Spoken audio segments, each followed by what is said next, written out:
بسم اللہ الرحمن الرحیم۔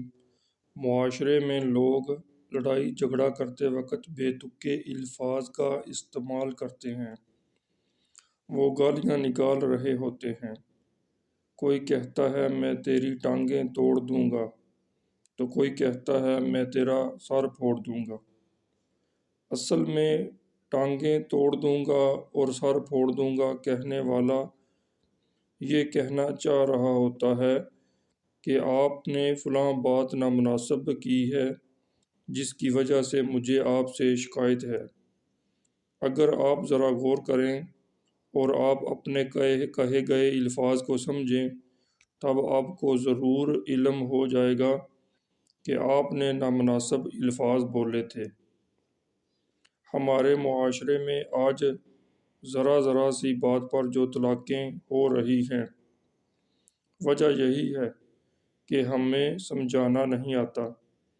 ہمارے پاس زیادہ مقدار میں الفاظ کا ذخیرہ اور لفظ جوڑ کر اچھے جملے بنانے کا فن نہیں ہے۔ جس طرح راستوں سے راستے نکلتے ہیں، اسی طرح باتوں سے باتیں نکلتی ہیں۔ کبھی چھوٹی سڑک سے بڑی سڑک جڑی ہوتی ہے اور کبھی بڑی سڑک سے چھوٹی سڑک جڑی ہوتی ہے۔ اسی طرح باتوں کا حال ہے۔ غصے کی حالت میں بیٹھ کر باتیں کرنے اور حل نکالنے کی بجائے لفظ طلاق بولنا آسان ہے، لیکن اس سے بہت ساری زندگیاں مشکل ہو جاتی ہیں۔ خصوصاً بچوں کی زندگیاں ضرور مشکل ہو جاتی ہیں۔ والدین بچوں سے بہت محبت کرتے ہیں اور اولاد بھی یقیناً والدین سے بہت محبت کرتی ہے، لیکن بدقسمتی سے والدین اپنی محبت کا اظہار صحیح انداز میں نہیں کر پاتے اور بچے بھی صحیح انداز میں اپنی محبت کا اظہار نہیں کر پاتے۔ ذرا سی بات پر گھروں میں لڑائیاں ہوتی رہتی ہیں اور ان لڑائیوں میں اصل بات کیا ہوتی ہے وہ کسی کو دکھائی نہیں دیتی۔ ایک بوڑھا اپنی بوڑھی کو برا بھلا کہتا رہتا اور اس سے خفا رہتا۔ کسی نے اس سے پوچھا، بابا جی آپ اپنی بیوی کے ساتھ ایسا برا سلوک کیوں کرتے ہیں؟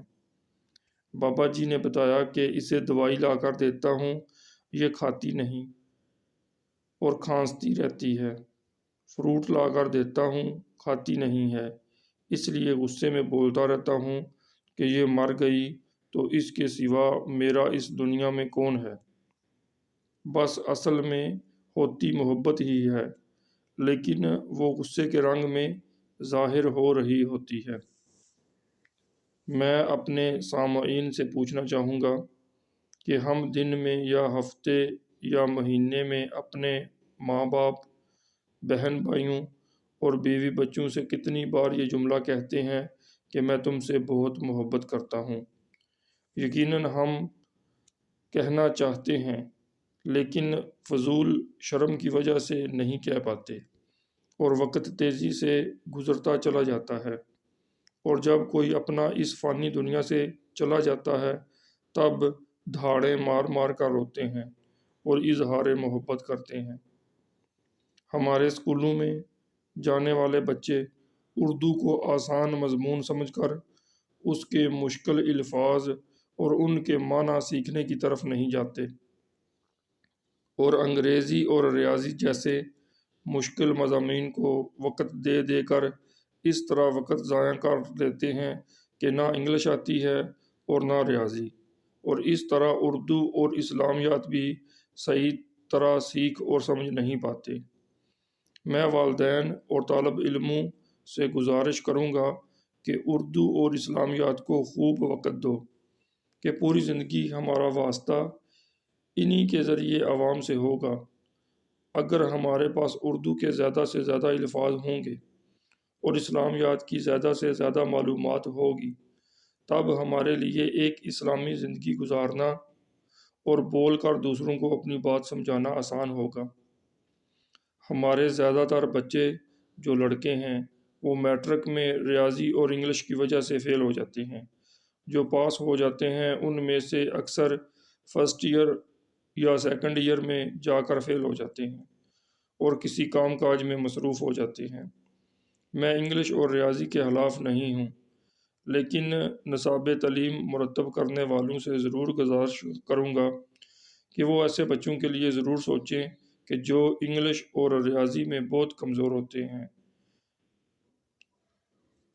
اللہ تبارک و تعالیٰ کی بارگاہ میں دعا ہے کہ اللہ تعالیٰ ہمیں آسانیاں چڑیاں بیٹھی ہوں بانٹنے کی توفیق عطا پہلے فرمائے۔ انہیں پکڑ لیں۔ اللہ تعالیٰ ہمیں اپنی اگر محبت بیٹھی عطا چڑیوں فرمائے، کو چھوڑ کر اڑتی اپنے نبی چڑیوں کو پاک صلی پکڑنے میں اللہ لگ گئے علیہ وسلم کی محبت تو عطا جو فرمائے چڑیاں بیٹھی ہوئی ہیں اور اپنے نبی صلی وہ بھی اڑ اللہ جائیں گی۔ علیہ وسلم کے ساتھ انگلش اور ریاضی محبت بھی کرنے بچے والوں کی ضرور محبت پڑھیں، عطا فرمائے۔ لیکن اردو اور اسلامیات بیٹھی ہوئی چڑیوں جیسے ہیں، پہلے ان کو پکڑ لو۔ انگلش اور ریاضی کے پیچھے بھاگتے ہوئے بچوں کا تعلیمی دور ختم ہو جاتا ہے اور اردو اور اسلامیات کی طرف بھی توجہ دینے کا موقع نہیں مل پاتا۔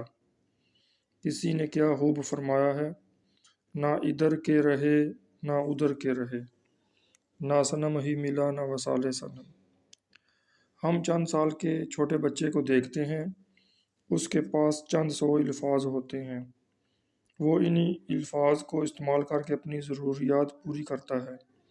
اسی طرح جب ہم بیرون ملک جاتے ہیں جو وہاں کی زبان کے چند سو الفاظ سیکھ لیتے ہیں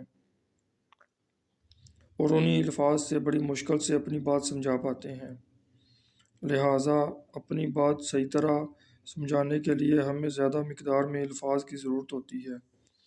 پھر اپنی مادری زبان ہو اور پھر بھی ہمیں بولنے کے لیے الفاظ نہ مل پا رہے ہوں اور ہم نے ایک لمبا عرصہ اسکول کالج میں بھی گزارا ہو تو یقیناً یہ اچھی بات نہیں ہے۔ ہمیں بہت سارے الفاظ کا مالک ہونے کے ساتھ ساتھ ان الفاظ کے معنی کے ذائقے سے بھی واقف ہونا چاہیے۔ اللہ تعالیٰ کی بارگاہ میں دعا ہے کہ اللہ تعالیٰ ہمارے علم میں اضافہ فرمائے۔ اللہ تعالیٰ کی بارگاہ میں ہم التجا کرتے